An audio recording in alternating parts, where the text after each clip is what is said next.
Hi guys, Tegan back for another video. Today is another interview. I am joined by Tyler. Me and Tyler go way back, and he's the owner of the surf bar here in Oklahoma. So we're going to be talking about biblical entrepreneurship today, what that looks like, what being a Christian in business looks like. But before we launch into that, Tyler, tell me the surf bar story. Where did it start? Yeah, so we started in 2018 is when we first opened, but really the story goes back further than that.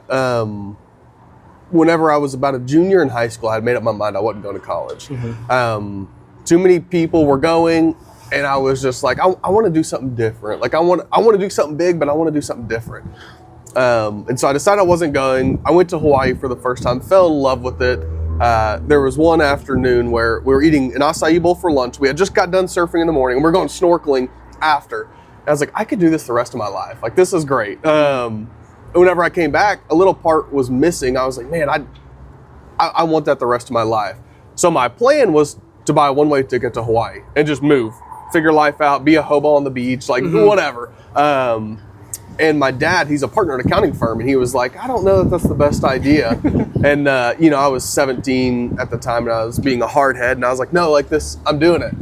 And thankfully, he talked me out of it. And there was somebody who had opened up a similar concept called acai surf bar, I think at the time is what it was, something like that. And they were doing smoothies, juices, a couple bowls. And I felt I would go there all the time, loved it. And whenever, right before my senior year of high school, the opportunity came to pay $750 to get a sign. We did that, about a freezer, fridge, blender, 2 blenders actually. And opened up in the back of a boutique about 320, 340 square feet, and just been trying to figure it out ever since then. So you said you got the opportunity. So tell me about the person who gave you that opportunity and what that has done for the rest of your life now. Crazy, man. It's crazy. So he was a swimmer at OBU, at Oklahoma Baptist University, and he came down from New Jersey and started this deal while he was here temporarily, and then moved back. And it was shut down, and I was like, man, I actually really enjoyed it. I started making some stuff at home, and I think he thought he was getting a steal. He was like, pay me $750 and I'll give you the sign and whatnot. We didn't buy an entity. We literally just bought a sign. Like that's all we bought. It was a Cash App transaction, like super, like not formal. About $750 and got a sign, and then didn't have any training, didn't come with any systems, any nothing. So we had to figure it all out from day one. And that was a challenge. That was a challenge. But yeah, I mean, the opportunity, for my dad to give me $750. That's a big deal. And I mean, I guess he kind of wanted the deal because he would have had to pay for college, which would have been a lot more than $750 a day. Yes. And so I think it was a win-win, honestly. No, for sure. So your dad sounds like he was a pretty big influence in this entire concept. Growing up, were you raised in the faith? Was that a big pillar of your life growing up? And what did that look like for you? Yeah, so, growing up, it was the house I grew up in was always fundamentally Christian faith, and I saw that practiced by, my parents, and about as soon as I got into high school, my freshman year, I started really I just derailed. I was very involved in the church up until then, going on mission trips, doing all the things. Then freshman year, I just kind of was like, you know what, I'm going to do my own thing. And really, I think what it was is the influence of whenever you're a freshman, the seniors and juniors, they're awesome. They're your idols, right? I started kind of chasing that and chasing the world, and really just was a lost person up until I graduated.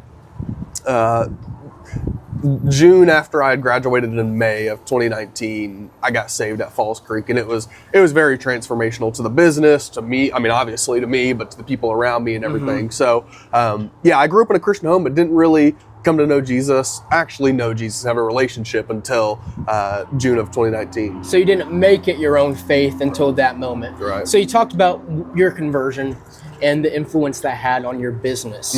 What exactly does that look like, running a Christian business, running a business that is ultimately a ministry? It's value oriented. How does that look different than maybe running a business that's not faith oriented. Yeah, I think you said it best. I mean, we always, not always, internally we like to say business is ministry. Like that is our ministry. We are trying to be the church outside of the church, outside of the building on Sundays. We actually talked about this in our annual meeting a few weeks ago. One of our finance guy, Matt, he talks about the 97X rule, 97 times. Statistically, the church only gets somebody for like an hour to 2 hours per week.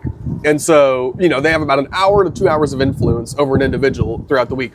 Whereas work, you get them for at least 40 hours a week. And that's about, I mean, like there's some breakdown of like the job has you 97 times more than what the church does, your work does. And so that was really insightful for us to be like, this is an opportunity to impact people, to change people, to show them who Jesus is through work. You know, and honestly, it looks different. It really does look different. And we, you know, you make a lot of decisions that don't make sense to the business world, but they make sense to your faith.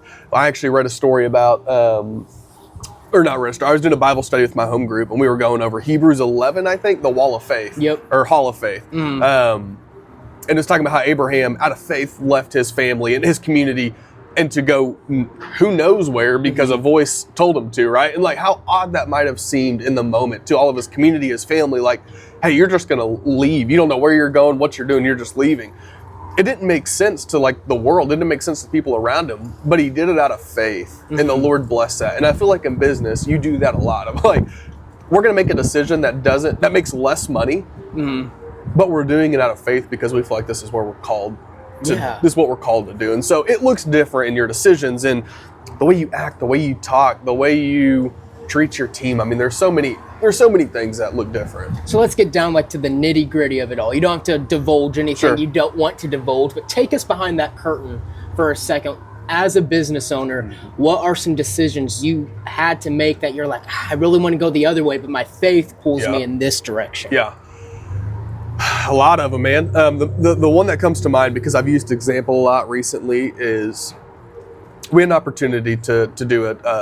You know, I mean, it could have been, we were going to start it out one franchise, but it was from 1 to 10. Like they want to do 10 is what they wanted, like their long-term goal in the North Texas market. Big market. And that's where I want to go. Like that, we've been saying that was one of our goals this year, is get to North Texas. They have the money. Everything about it like made sense, right? I just didn't feel in my core an alignment with the mission. Yes, Okay. yes, and that the Lord was saying, you can do it, but I'm not in it, right? Like how in Exodus, he told the Israelites, hey, you can go to the promised land, but I'm not going to be in it. Yeah. And I didn't want that. No, granted, I wanted it, right? Like I wanted the 10 locations. I wanted the $300,000 check and the $3 million and say, like, I wanted all the things. But if he wasn't involved with right. it, And so it was a real test. I mean, we got up literally to we were all ignoring it. Like, we're going to suppress it, push it down a little bit. And we got to the last, I mean, literally the next thing to do was to sign the agreement and get them on board and begin this process. And then that's whenever we studied the Hall of Faith in our home group the Sunday before we were going to sign. And I was like, you know what? It doesn't make sense for a business to say no to this opportunity. Especially a growing business who we need capital. We don't have a crap ton of capital. It makes sense for us to do this, but we didn't. And I feel really confident in that. And that was honestly one of our highlights from the year. We talked about is like that showed us who we are as a company, that we're not about profit. We're about serving people intentionally, making God known through us, which is our mission. And I think that was a prime example of that in action. So other members, of your team kind of had the same feeling, and y'all were all kind of shoving that down. That's kind of, that's funny. That's kind of obviously a God thing. That y'all all were having that feeling and you weren't talking about it. Yeah. So how does ministry look in your business? What is some things that Surf Bar does maybe out in the community that really displays your faith? Yeah. It's funny. I mean, like literally, I was going to be a little late here because me and my wife, we had went to a store and we bought some gifts that we're going to participate this year in Operation Christmas Child as a company. So we're going to send these little Christmas shoe boxes to kids overseas that they don't get gifts. I mean, you're talking about kids in Africa growing up in tribes, and kids in China without, houses, like these kinds of things.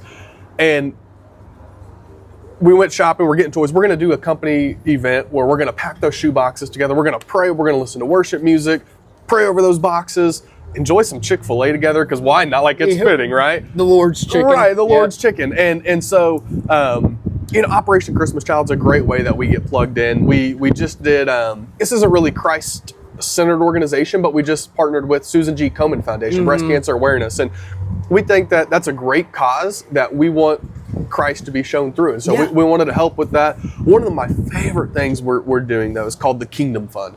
We call it the Kingdom Fund. We started this last year, was the first year we did it, 2024. And we say at the end of the year, we're going to have X amount of dollars in profit.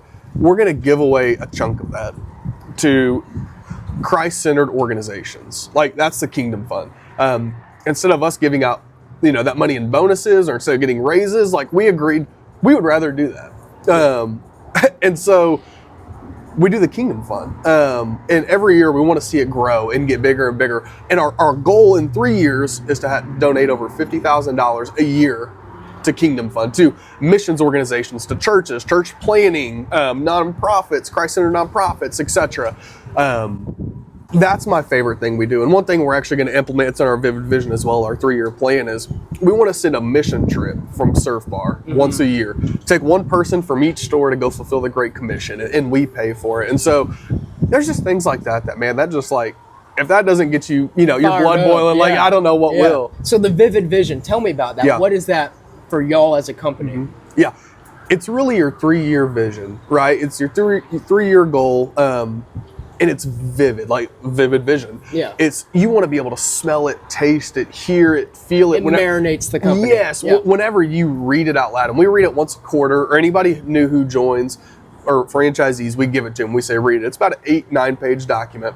And it just outlines, like, where we're going to be. Like, who's going to be on the team? What are we going to be doing? What are we doing with our money? What are our sales going to look like? It is just, it's very detailed, very vivid. And that's what it is, yeah. Awesome. So what was the process of building that like? Well, do you have to do some revisions? Yeah. Yeah. I read a book called Vivid Vision by Cameron Herold. He's called The CEO Whisperer. And I read that book and I was like, man, we need to do one of these, because we were lacking vision. We were lacking clarity. And really, I just went off site to my wife's grandparents. They have a little lake house out at Lake Eufaula. One rainy morning, I got up at 4 a.m., drove over there. I mean, that's quite a drive too. It is. Got there at about 6 a.m. and I spent half a day just like no phone. They don't have cell service there, which is great. It was a blessing in disguise. It is. Yeah. And so I just went there under a porch on a rainy day in the spring and just was like, what do I want to be? Like, where do I want us to be? What do we want to do? Who are we? And that was really, really awesome. And then I brought it back to the team. I said, hey, this is where we're going. And they were like, oh, that's great. What if we tweak this to this? And we all just kind of collaborated in that aspect. And now we have this finished product. That's awesome. Yeah. So how would you describe, clearly the gospel has influenced everything you do here, including your own leadership style. Yeah. How would you describe your leadership style, and where do you see those gospel influences sneak in? Because in the world, there's this notion of the secular and the sacred. But then a theologian came around in the 1800s. His name is Abraham Kuyper. And he was like, nope. He flipped the table and he's like, there's no sacred, there's no secular. All of it is the Lord's. Yeah. So how would you say that has influenced the way you run a business, the way you as a CEO lead? In every way. I mean, as far as like how has the gospel changed us as a business, I mean, we didn't have a mission statement before I was saved. And honestly, I was running the business, trying to make as much money as possible to move to Hawaii. Like that was my only intention. It was a means to an end. Right. It was just, exactly. And after Christ had graciously opened my eyes to who he was, we made a mission statement within a month after that. And so, for one, the gospel transforming me transformed the business of like, we now have a solid rock that we stand on. And this is the mission statement. And how that like bleeds out in the business is, I mean, it really just comes down to like the way we talk about it internally is like the way you work glorifies God. Like it almost kind of shows like how you take your spiritual 2. relationship. That's Genesis right, 2, yes, yeah. exactly. Work's a good thing. Yeah. And so like, you know, people call us workaholics and like I'm sure there's seasons that we have been, but like we work hard because it honors the Lord. And we know that at the end of the day, like whenever we work hard, the Lord, we get to bless missions organizations and things because of it. And so we just like, we're very open in our business. Like we pray to start meetings. Every meeting we do, we pray to start.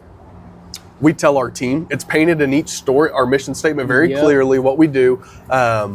Like people know our why, who we are. And the day that that's not the case, I'm either going to resign and sell the company and move on, or, you know, something's going to have to change immediately. A big reevaluation. Yes, yeah. So let's kind of jump back to the beginning. Who are some other people, not like we went to your dad, we went to the OBU swimmer. Who are some other people that came alongside of you that helped you grow this entire thing? Gosh. Yeah, so we hired a couple employees whenever we first started, just some friends I knew. And I don't think they were there for more than 3-4 months after that. And then it was just me on payroll. Because for one, we weren't making money. I mean, we were doing like maybe 10 people a day max, like at certain points. And so we weren't making money. So it was just me on payroll. And then my wife, who was my girlfriend at the time, I said, hey, you just want to help me run this thing? And sure, like whatever you want to do, I'll be game for. And so she's really just been, I mean, she started out as like team member. She's been like my errand runner, go get groceries. She's been like my therapist, like my counselor, like my encourager. Sometimes my, hey, you're being an idiot person, like just, and now she's kind of doing some admin stuff for me. So she's been very crucial. Obviously my dad, he, without that investment, $750, we wouldn't be here. And then we also just have a fantastic leadership team. I mean, we're young. I think our average age is probably 25 right now, which is very abnormal for corporate world.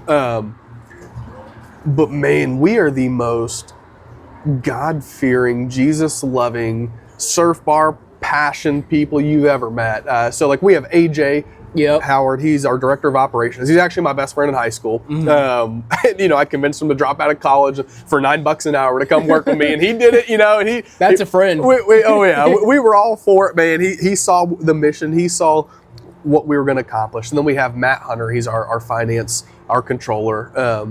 Dude's a stud, man. He's really the other one who came with like professional experience, and so he's kind of like a father figure in some sense to the rest of the team. Kind of the one that levels y'all out. Yeah, he's like the elder, he's like the elder. And then we have Allie, who just joined our marketing team, and she has been a stud. She's joined in August, I think, August or late July. And we've always been looking for a marketing person who fits. Like me, AJ, and Matt, we have this great dynamic for the past 3 to 5 years. It's a, hey, we're getting this thing going. We know what we're doing. We can click. We have the chemistry. We never had that with marketing. And so this gap was missing. And we were like, Lord, just give us like this one person. That's all we need. And boom, here comes Allie. And so like she's been that for us. A godsend. It really was, man. And so that's what our leadership team looks like. And then you have our franchisees. I mean, like people who commit hours on hours on hours and hundreds of thousands of dollars to invest into being a light on a hill in their community. And that's rare. It is. It's huge. And I couldn't be more thankful for them. And then our managers and our team, even just the team members, man. Like I tell them all the time, like, if you're not here, we don't get to donate. We don't get to do $50,000 to the kingdom. Like if you're not here, if you don't care, if you don't try, all this it's all vanity, or like it doesn't, like it disintegrates. And so like I don't know, we're really big on people, and I think it's how business should be. But and whenever you walk into one of their stores, the passion for the product is the first thing you notice. I hope so. It immediately shines through. Yeah. So how many stores are y'all at right now? We have 8 open. Okay. 8 open and 11 if you include the new developments we have. So we have 3 locations that are in the pipeline right now, going to be opening early next year, spring next year. So yeah. And are y'all still looking eventually to get outside of Oklahoma? Oh yeah, one of those 11 actually is in Kansas City. Really? Yeah, and so that'll be our first out-of-state opportunity. I'm super excited about that. A little nervous, but like super excited and confident in the franchisees there. And then our vivid vision says we want to be at 30 locations in 3 years. So by 2029, we want to have 30 locations. That's awesome, Yeah. dude. That's really awesome. So, started this when you're 17. Learned, this was probably all like on the job training for you. You learned everything as you went. Yeah. What advice would you have for a young person? My channel is geared to young men in particular great. who are wanting or feel this call towards entrepreneurship. What advice would you have for them?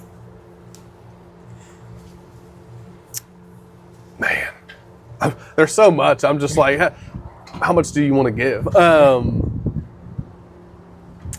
The biggest things for me that really has helped our business propel are outside of like the Lord just being super gracious, because that's really what it comes down to. Well, yeah. Is the Lord going to be gracious, and is the Lord's goodness going to radiate through this business? Outside of that, because that's the only way we can get here, it really just came down to like a constant desire to want to learn, and then a constant problem solving ability. Like, you can tell me a problem right now in our business and I can figure it out. Like, you got to know how to problem solve. But learning and connecting with people who can teach you is massive. Like, I try to make myself available for anybody who's in, like a young entrepreneur is like, hey, I don't know what to do. I'm going to try doing this. I would love to like help and bounce ideas off and be like, hey, I made like a $100,000 mistake doing that. You probably shouldn't do that. Because I had a lot of people do that for me. And honestly, you just got to have the willingness to reach out to those people. It's nerve-wracking, but the worst they can say is no. I mean, like, it doesn't hurt anything. And honestly, most people want to. You just got to be willing to initiate that. Totally. So I think that's kind of wrapping up here. I would like to thank you for giving me this opportunity. All the YouTube stuff, I feel like a beggar on a street corner whenever I say it. But like, comment, subscribe, and I will see you guys next week. That's great, man. Keep up the good work. Thank you, dude. I appreciate it. Yeah.